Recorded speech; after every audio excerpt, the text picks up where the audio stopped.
പ്രതിപക്ഷ നേതാവ് V D Satheesan നയിച്ച പുതുയുഗ യാത്രയുടെ സമാപന സമ്മേളനം അല്പസമയത്തിനകം നടക്കും. ലോക്സഭാ പ്രതിപക്ഷ നേതാവ് രാഹുൽ ഗാന്ധിയാണ് സമാപന സമ്മേളനം ഉദ്ഘാടനം ചെയ്യുന്നത്. സമാപന സമ്മേളനത്തിൽ സർപ്രൈസ് ഉണ്ടാകുമെന്ന് വി ഡി സതീശൻ 24നോട് പറഞ്ഞു.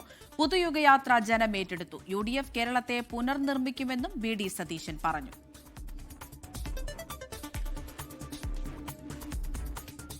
റിനു ശ്രീധർ തിരുവനന്തപുരത്ത് നിന്ന് വിവരങ്ങൾ നൽകാനായി ചേരുന്നുണ്ട്. റിനു, 5 മണിക്കാണ് സമാപന സമ്മേളനം ആരംഭിക്കുമെന്ന് നേരത്തെ അറിയിച്ചിട്ടുണ്ടായിരുന്നത്.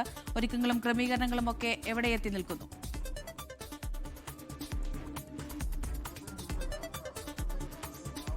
അമൃത, ഏകദേശം 30 ദിവസം പിന്നിട്ട 121ഓളം വേദികൾ പിന്നിട്ട വി ഡി സതീശൻ നയിക്കുന്ന പുതുയുഗ യാത്ര പുത്തരിക്കണ്ടം മൈതാനിയിലേക്ക് ഏറ്റവും അവസാന ദിവസം എത്തിക്കഴിഞ്ഞു, അല്ലെങ്കിൽ എത്തുന്നു എന്ന് തന്നെ നമുക്ക് പറയാം. സെക്രട്ടേറിയറ്റിന് മുന്നിൽ നിന്ന് ആരംഭിച്ച യാത്ര വലിയ ഒരു പ്രകടനത്തോടു കൂടി, അല്ലെങ്കിൽ വാഹനവ്യൂഹത്തിന്റെ അകമ്പടിയോടുകൂടി ഇതാ പുത്തരിക്കണ്ടം മൈതാനിയിലേക്ക് എത്തും അല്പസമയത്തിനകം. അപ്പോഴേക്കും ലോക്സഭാ പ്രതിപക്ഷ നേതാവ് രാഹുൽ ഗാന്ധി ഈ സമ്മേളനം ഉദ്ഘാടനം ചെയ്തുകൊണ്ട് സംസാരിക്കും എന്നുള്ളതാണ്.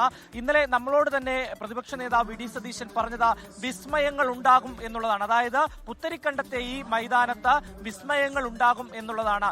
ആരായിരിക്കാം അത്തരം വിസ്മയത്തിൽ ഉണ്ടാവുക എന്നുള്ളതാണ് ഏറ്റവും പ്രധാനമായി രാഷ്ട്രീയ കേരളം ഉറ്റുനോക്കുന്നത്. ഏതെങ്കിലും തരത്തിൽ BJPയോ അല്ലെങ്കിൽ CPMോ വിട്ട് ഈ കോൺഗ്രസിലേക്ക് ആരെങ്കിലും ഈ വേദിയിൽ എത്തുമോ എന്നുള്ളതാണ് ഏറ്റവും പ്രധാനമായി ഉറ്റുനോക്കുന്ന ഒരു കാര്യം. മറ്റൊന്ന് പ്രധാനമായും ഉറ്റുനോക്കുന്നത് രാഹുൽ ഗാന്ധിയുടെ രാഷ്ട്രീയ പ്രസംഗം. നമുക്കറിയാം, ഓരോ സ്ഥലത്തെയും തെരഞ്ഞെടുപ്പുമായി ബന്ധപ്പെട്ട് വരുമ്പോൾ ആ സംസ്ഥാനത്ത് കൃത്യമായിട്ടുള്ള ചില പ്രഖ്യാപനങ്ങൾ രാഹുൽ ഗാന്ധി നടത്താറുണ്ട്.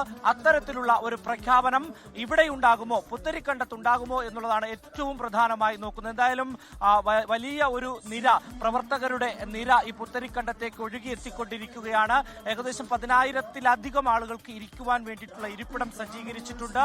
ഈ അല്പസമയം മുമ്പ് സെക്രട്ടേറിയറ്റിന് മുന്നിൽ നിന്ന് പുതുയുഗ യാത്ര ആരംഭിച്ച് ഇതാ പുത്തരിക്കണ്ടം മൈതാനിയിലേക്ക് ഇപ്പം ഏകദേശം സെക്രട്ടേറിയറ്റും കടന്ന് ഇപ്പോഴേക്കും പുളിമൂട് കഴിഞ്ഞ് ഈ കിഴക്കേക്കോട്ടയിലേക്ക് എത്തുന്നു എന്നുള്ള വിവരമാണ് നമുക്ക് ലഭ്യമാകുന്നത്. എന്തായാലും KC വേണുഗോപാൽ അടക്കം രമേശ് ചെന്നിത്തല അടക്കമുള്ള നേതാക്കൾ പങ്കെടുക്കുന്നുണ്ട്. രാഹുൽ ഗാന്ധിയുടെ പ്രസംഗമാണ് എന്തായാലും പ്രധാനമായും ഉറ്റുനോക്കുന്നത്. എല്ലാവരും ചേട്ടാ എവിടെ നിന്നാ വരുന്നേ? കോവളത്ത് നിന്ന് വരുന്നതാണ്. ഇപ്പൊ തെരഞ്ഞെടുപ്പൊക്കെ വരികയാണല്ലോ, രാഹുൽ ഗാന്ധി വരുന്നു. എന്താണ് അദ്ദേഹത്തിന്റെ പ്രസംഗത്തിൽ ഉറ്റുനോക്കുന്നത് നിങ്ങൾ? രാഹുൽ ഗാന്ധി പുതിയ ഒരു കേരളം കെട്ടിപ്പടുക്കുന്നതിനൊക്കെ വേണ്ടിയിട്ടാണ്. നവകേരളം സൃഷ്ടിച്ച് കേരളം നശിപ്പിച്ചിരിക്കുകയാണ്. ആളുകളെ ഒരു പുത്തൻ പ്രതീക്ഷ പുതിയ ഗവൺമെന്റിൽ ഉണ്ടാവുന്നതാണ്. അപ്പോ UDF ഭരിക്കും കേരളം? തീർച്ചയായും 110 സീറ്റ് ഉറപ്പാണ്. 110 പിടിക്കും ഉറപ്പായും. 140ലേക്ക് എല്ലാ നിയോജകമണ്ഡലം അതിന്റെ മാറ്റം ഉണ്ടാവും. ഒരു കാലം ഇല്ലാതെ. കോവളം ഏകദേശം 60,000 വോട്ട് ഭൂരിപക്ഷം UDF സ്ഥാനാർത്ഥികളുണ്ട്.